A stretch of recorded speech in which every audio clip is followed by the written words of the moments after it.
So hello everyone, welcome to the YouTube channel the UPSC wheel.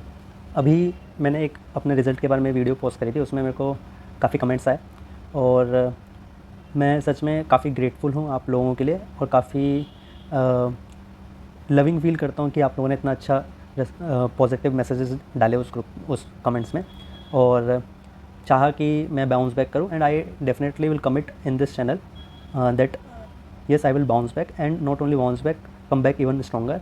और मैं आपको भी इस लेसन से यही बोलना चाहूँगा कि लाइफ सेटबैक ज़रूर देती है, बट जो उस सेटबैक से ज़्यादा ऊपर उठ के और अच्छा काम करते हैं उनकी सफलता ज़रूर आती है। तो I feel this truly from the bottom of my heart and इसलिए मैं फिर अभी मैंने जैसे आपको बताया भी था कि मैं व्हाट नेक्स्ट, तो मैंने अभी जॉब भी स्टार्ट कर दी है। मोस्ट प्रोबेबली संडे से के बाद मैं मंडे से ज्वाइन कर लूँगा अपने जॉब में एंड साइड बाय साइड कुछ लेसन्स जो थोड़ा बहुत टाइम मेरे को बचेगा, मतलब थोड़ा बहुत टाइम जितना भी, मैं उसमें कुछ गाइडेंस आपको देता रहूँगा। मतलब इट्स लाइक मेरे एक्सपीरियंसेस जो मेरे को लगता है कि अगर आपको हेल्प करे इन एनी डायरेक्ट वे और इनडायरेक्ट वे, तो मुझे थोड़ी सी छोटी छोटी खुशियाँ इस प्रोसेस में मिलती रहेगी एंड डेफिनेटली आई विल मतलब एक और अटैम्प्ट का है तो फिर वो देखूँगा। अभी तो मैं थोड़ा इस साल का ब्रेक ले रहा हूँ। आई हैव डिसाइडेड कि to skip this attempt and थोड़ा सा जॉब वॉब का फाइनेंशियल सिक्योरिटी हो जाए और अच्छे से वे तैयारी भी, मेंस की तैयारी भी करेंगे तो आप लोग का भी मतलब इससे सीख सकते हैं कि मेंस अच्छे से करना चाहिए और हाँ, बाउंस बैक भी करना है और ठीक है, जीवन में अच्छा ही होगा बड़े ही होगा। तो आगे बढ़ते हैं। तो ये मेरा इंट्रोडक्शन है, आप पढ़ सकते हैं। इसके बाद मैं कुछ सजेशन देना चाहूँगा इस ये वीडियो में। मैं क्या बताना चाह रहा हूँ कि जैसे अभी प्रीलिम्स आ रहा है तो कुछ चीज़ें आपको ध्यान रखनी है जो अगर मैंने जैसे अटैम्प्ट्स बहुत दिए हैं तो मुझे पता है कि प्रीलिम्स कैसे वहाँ पर कम दिनों में भी निकाला जा सकता है, provided you have that basic knowledge and fundamentals clear and conceptual clarity. तो कुछ जनरल सजेशन दूंगा, फिर मैं आपको कुछ एक दो एग्जांपल दिखाऊंगा एंड देन आगे की वीडियो में अगर हो पाया तो मैं कुछ एक दो जो अपने पेपर की PDF मैंने स्कैन करी है, I can upload that and मैं आपको दिखाऊंगा कि मैंने वहाँ पर पेपर के एग्ज़ाम एनवायरनमेंट में, एग्ज़ाम हॉल में कैसे उसको सॉल्व किया था। तो ये कुछ जनरल सजेशंस हैं। तो देखो, सबसे पहले जनरल सजेशन आपको ये रहेगा कि जब आप प्रीलिम्स अटेम्प्ट करो ना, तो देखो सबसे पहले तो क्या होता है कि वहाँ पर एग्ज़ाम हॉल आता है। तो सबसे पहले मैं आपको बोलूँगा कि एग्ज़ाम हॉल के पहले किसी को भी देखना नहीं है कि भाई कोई टेंस पढ़ रहा है, कोई क्या कर रहा है, कोई कुछ नहीं कर रहा। बस शांति से रात को 9 बजे सो जाना है चुपचाप से, मतलब 10 बजे मेडिटेशन करके और सुबह बढ़िया से 6 साढ़े 6 बजे नींद खुल के, जो भी आप अगर मंदिर जाते हैं तो ठीक है, मतलब शांति से अपना मन शांत मेडिटेशन करके मन वहाँ पे जाना है एग्ज़ाम हॉल में। और देखो कुछ चीज़ें ध्यान रखना है कि फर्स्ट ऑफ ऑल पेपर को ना राउंड में अटैम्प्ट करना है। राउंड में मतलब कि देखो क्या है ना, हम कितना ही पढ़ लें 30 क्वेश्चंस या फिर 40 क्वेश्चंस ही होंगे जो हमें डायरेक्ट आते होंगे और बाकी के क्वेश्चंस में ना लगभग 50 क्वेश्चंस हैं जो हमें मतलब इनडायरेक्टली कहीं ना कहीं से रिड्यूस करने पड़ेंगे। या फिर समझ लो आप इसमें भी ना, मैं कहूँगा कि 20 या 30 क्वेश्चंस ही ऐसे होते हैं जो हम लॉजिकली लगा पाते हैं, बाकी के 30 में ना गैस वर्क काफ़ी मारना पड़ता है।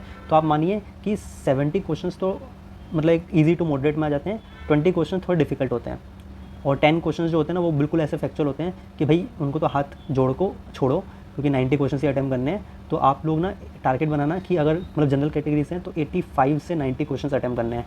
I would highly recommend this figures, क्योंकि अगर आप 85 से 90 अटैम्प्ट करते हैं तो इवन तो आपकी एक्यूरेसी 90% रहे या 80% रहे तो भी आपके अच्छा कट ऑफ क्लियर हो जाएगा। 2022 के अटैम्प्ट में आई अटैम्प्टेड अराउंड 85 क्वेश्चन और मेरी एक्यूरेसी पता कितनी थी, 65 क्वेश्चन राइट एंड 20 क्वेश्चन गलत। तो ये ना एक्यूरेसी का गेम होता है, अगर आप 85 करके भी अगर एक्यूरेसी अच्छी कर रहे हो तो अच्छा रहेगा। देखो एक्यूरेसी बढ़ाने के लिए मैं कुछ सजेशंस भी दूंगा। देखो एक्यूरेसी बढ़ाने के लिए सबसे पहले हमें अपने फंडामेंटल्स जो है ना, बेसिक चीज़ें जो भी सोर्सेज हमने डिफाइन किया है उनके बेसिक हमें बार बार रिवाइज होने चाहिए और अप्लाइड लॉजिकल क्वेश्चंस में हमें ये समझ में आना चाहिए कि हमारे कौन से क्वेश्चंस लॉजिक से सही होते हैं, कौन से नहीं होते, और ये भी मेरे को आना चाहिए कि कौन से क्वेश्चंस छोड़ने लायक है जो मैं बिल्कुल भी गलत गैस वर्क मारता हूँ, है ना। अब देखो सबसे पहले पेपर को अटैम्प्ट करना है हमें राउंड्स में, या तो 2 राउंड या फिर 3 राउंड, ये बहुत ध्यान रखना है।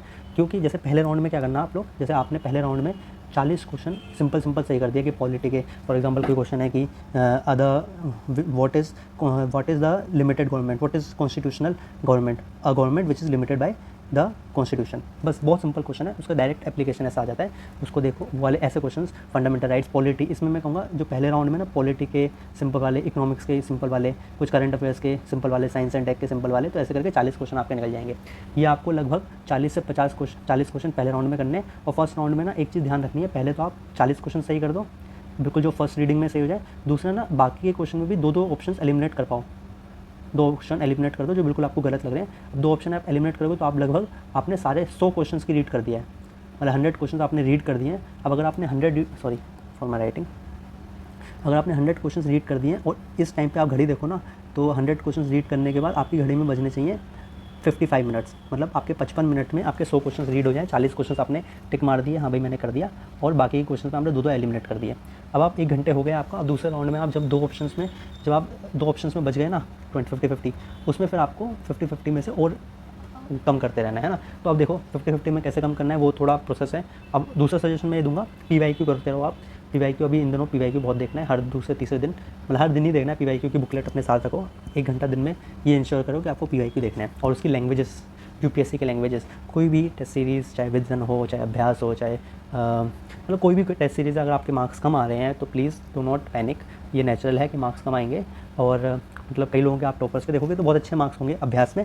मैं तो ज़्यादा नहीं देता था अभ्यास वगैरह, बट जब मेरी अच्छी प्रिपरेशन तो मैंने दिया था, बट मेरे इतने अच्छे भी नहीं आते थे, बट प्रीलिम्स में ओवरऑल हो जाता था। तो इसका मतलब ये है कि अभ्यास या फिर किसी भी टेस्ट, मॉक टेस्ट के मार्क्स को दिल पे नहीं लेना है। वहाँ पर मॉक टेस्ट में बहुत ज़्यादा मार्क्स आने पर भी वहाँ पर प्रीलिम्स कट सकता है, और मॉक टेस्ट में बहुत कम मार्क्स आने पर भी प्रीलिम्स बहुत अच्छे मार्जिन से निकल सकता है फॉरेस्ट के कट ऑफ से भी। अब देखो मोस्टली क्या होता है ना, मैं आपको एक सजेशन दूंगा कि पॉलिटी और हिस्ट्री में ना कुछ क्वेश्चन फैक्चुअल होते हैं बहुत, कि भाई ओनली मतलब कुछ स्टेटमेंट सीधा लक्ष्मीकांत से आ गई। अब एक चीज़ देखो कि ना क्या होता है, हम इतनी सारी चीज़ें पढ़ लेते हैं तो ना कई बार हम ओवर थिंकिंग करने के चक्कर में सिंपल क्वेश्चंस को गलत कर देते हैं।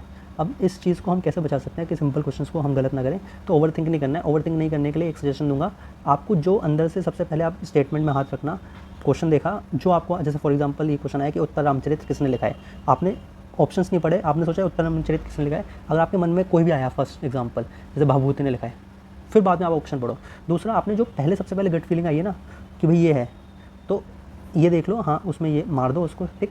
अब उसके बाद आपको ये होगा कि दूसरा ऑप्शन आप देखो तो आपको कन्फ्यूजन होगी, जैसे भाषा भी ऑप्शन में दे दिया, शायद भाषा हो सकता है, नहीं हो सकता, तो ओवर थिंक करने के चक्कर में मत पड़ना। जैसे मैं एक एग्जांपल देता हूँ, इसका एग्जांपल देता हूँ। मैंने इस बार क्या हुआ, ये वाला का फिल्म से बहुत सिंपल क्वेश्चन था, इस साल 2024 में आया है क्वेश्चन ये। इसमें क्या हुआ कि मैंने ना ये क्वेश्चन पढ़ना, how many delimitation commissions have been constituted by the government of India till December 2023। अब ये क्वेश्चन सिंपल पूछ रहा है। अब मैंने देखो, आप ऊपर मैंने ये एक्चुअल पेपर का स्क्रीनशॉट है जो मैंने एक्चुअल वहाँ पे अटेम्प्ट किया है। मैंने कितने लिखे हैं, ये ईयर भी सही लिखा है, 1 2 3 4, मतलब मैंने लिखा है कि 4 बार हुआ है, 1995, 1952, 1962, 1972 एंड 2002। लेकिन मैंने अटेम्प्ट क्या किया, 4 नहीं किया, मैंने 3 किया। क्यों? मुझे पहले ही गट फीलिंग आ गई थी कि भाई 4 है, तो मैंने सोचा शायद 1952 नहीं होगा, कुछ सिंपल, इतना यूपीएससी सिंपल नहीं पूछता तो मैंने फिर इसको 4 हटा दिया। तो ये मेरा ब्लंडर था सच बताऊँ तो। और ये PYQ भी है, एक पिछले साल पहले, बहुत सारे साल पहले भी ये क्वेश्चन आया है। तो समझे आप कि क्या होता है ना यार, कि हम ना कभी कभार फैक्चुअल क्वेश्चन बिल्कुल सिंपल जो होता है उसमें हमारी गट फीलिंग सबसे पहले, मेमोरी हमारी जो होती है ना थोड़ी वेग होती है, तो सबसे पहले मेमोरी में सही आंसर आता है, फिर हम ना दूसरा ऑप्शंस को देखते हैं, तो ऑप्शंस देख के हमें लगता है यार अरे ये भी तो सही हो सकता है, अरे ये भी तो सही हो सकता है, ऐसे करके गलती हो जाती है। तो आप ये ध्यान रखो कि भाई मेरे को जो पहले आया है गट फीलिंग वही सही है। तीसरा, अब देखो क्या है, आप ना इकोनॉमिक्स और साइंस एंड टेक में अप्लाइड क्वेश्चंस होते हैं, तो थोड़ा शांति से ठहर के, इतने हड़बड़ी से नहीं, ब्रॉड सोचो साइंस एंड टेक में। इकोनॉमिक्स में सोचो हाँ भाई क्या स्टेटमेंट बोल रहा है, उससे क्या समझने की कोशिश करो, और फिर आंसर अप्लाई करो। इसके बाद एक एनवायरनमेंट के क्वेश्चन में क्या है ना, देखो एक मैंने वीडियोस देखता था, प्लेनेट अर्थ की वीडियोस आती थी, उससे कई क्वेश्चन मतलब ऐसे डायरेक्टली इनडायरेक्टली सॉल्व हो जाते थे। तो एनवायरनमेंट में ना गूगल करके उनकी फोटो ज़रूर देख लेना, जो भी इंपॉर्टेंट PYQ है उनके ना स्पेशीज़ के फोटोज़, उनके बारे में थोड़ा पढ़ना क्यूरियोसिटी से। अगर आप क्यूरियोसिटी से पढ़ोगे ना, then definitely it will help you in eliminating any of the options, and definitely it is helpful. और ज्योग्राफी, अब मैं ज्योग्राफी में आऊँगा, देखो ज्योग्राफी में अभी वेटेज बहुत बढ़ गया है, इसी वजह से 2024 में मेरे मतलब आए 100 ± 5, लेकिन मेरा ज्योग्राफी इतना स्ट्रॉन्ग नहीं हो पाया था। तो आई थिंक अगर आप ज्योग्राफी में, अगर पिछले साल क्वेश्चन आए ना, तो ये भी हो सकता है कि कम पूछें, लेकिन तब भी आप अच्छे से करके जाना, और कंसेप्चुअल क्वेश्चन होते हैं। अब 7वां क्वेश्चन हम कहते हैं कि गट फीलिंग से आंसर सॉल्व करो। तो अब गट फीलिंग क्या होती है, देखो गट फीलिंग क्या होती है कि आपको ना पहले क्वेश्चन पढ़ा आपने, तो आपको सबसे पहले पढ़ने के बाद ही कुछ ऐसा लगता है अरे ये आंसर लग रहा है मेरे को, फिर आप सबसे पहले जो लगा ना, फिर आप ऑप्शंस, दूसरे ऑप्शंस मत देखो एक बार, पर आप शांति से सोचो कि भाई ये आंसर है क्या आंसर। उसके बाद आप दूसरे ऑप्शन पढ़ो ना, तो 1-2 बार सोचो बस, ज़्यादा से ज़्यादा, कि भाई क्या मैं बहुत गलत तो नहीं सोच रहा। अगर गलत नहीं सोच रहा, आपको अंदर से लग रहा है कि भाई नहीं आंसर ये है, तो फिर आप उस पर जाओ। और ये गट फीलिंग किस में लगती है ज़्यादातर? गट फीलिंग लगती है फैक्चुअल क्वेश्चन में। मतलब फैक्चुअल क्वेश्चन में देखो क्या होता है कि मोस्टली क्या होता है, फैक्चुअल क्वेश्चन बिल्कुल factual question history, ancient history और मेडिवल हिस्ट्री के आएंगे ही नहीं। अगर गट फीलिंग आपकी कह रही है कि भाई ये क्वेश्चन में ये लगने की चांसेस काफ़ी हैं, तो उस पर जाओ, और वो भी हिस्ट्री और पॉलिटी में जो आपने कहीं पढ़ा है। अगर आपने बिल्कुल नहीं पढ़ा तो बिल्कुल भी अटैम्प्ट मत करना, 85 क्वेश्चन अटैम्प्ट करो, आराम से कट ऑफ निकल जाएगा। फालतू की गट फीलिंग ये नहीं होती कि भाई ये शब्द मेरे को ऐसा लग रहा है कि ये चीज़ सही है इसलिए मार दो, नहीं, कहीं ना कहीं पढ़ा होगा, आपको सबकॉन्शियस दिमाग में वो इंग्रेंड होगा। फॉर एग्जाम्पल इंग्रेंड कैसे, कि जैसे मैंने ये पढ़ा था कि मेरा ये क्वेश्चन गलती कर दी थी मैंने, reference to the speaker of the Lok Sabha, जब उनका रेजोल्यूशन फॉर रिमूवल हो रहा है तो क्या उनको ही शैल नॉट प्रिसाइड, ये सही स्टेटमेंट थी, he shall not have the right to speak. अब ये ना मेरी गट फीलिंग बोल रही थी कि यार ये चीज़ सही नहीं है, लेकिन मैंने पता नहीं क्यों ज़्यादा सोच के he shall not be entitled to vote on the resolution in the first instance. अब इसमें क्या हुआ कि अगर मैं ये वाली स्टेटमेंट गलत करता तो आंसर सीधा आ जाता ए, लेकिन मैंने तीसरा स्टेटमेंट ढंग से पढ़ा तो मैं बोला he shall not be entitled to vote on the resolution in the first instance. अगर ये सही नहीं है इसका मतलब, तो मैंने फिर सोचा कि यार ये अगर ए आंसर है तो मतलब थर्ड स्टेटमेंट सही नहीं है, जो मुझे सही नहीं लग रही। अब मैं ना क्या हुआ कि मैंने फिर इसको गलत करके तीनों को सही मान लिया, जबकि मेरा आंसर गलत हो गया। गट फीलिंग में मतलब सीधा मेरे को पता होना चाहिए, स्ट्रॉन्ग फीलिंग कन्विक्शन से कि ये चीज़ सही नहीं थी। अभी मैं आपको एक प्रॉपर गट फीलिंग का एग्जांपल देता हूँ। देखो क्या हुआ था, ये वाला एक क्वेश्चन मैंने पढ़ा, who was the providential president of the constituent assembly before doctor Rajendra Prasad took over. इसमें मेरे को चार ऑप्शन पड़े, अंदर से आया कि भाई ये सच्चिदानंद सिन्हा है, क्योंकि मैंने कहीं ना कहीं पढ़ा था और भले ही रिवाइज नहीं किया, मैं रिसेंट मेमोरी में नहीं है, बट सबकॉन्शियस माइंड ने इसको सही कर दिया। तो गट फीलिंग तभी काम करती है जब आपने कहीं पढ़ा होगा। तो आप कंटेंट अच्छे से पढ़ो, 3-4 बार रिवाइज करो जो बेसिक कंटेंट है, और उसके बाद ना आप देखना कि भाई आपको ना वो चीज़ें अपने आप ऐसा लगेगा कि यार ये आंसर ही है। तो इस तरीके से मैंने कुछ मेरे को पॉइंट्स लगे थे जो मैं आपको शेयर करना चाहता था।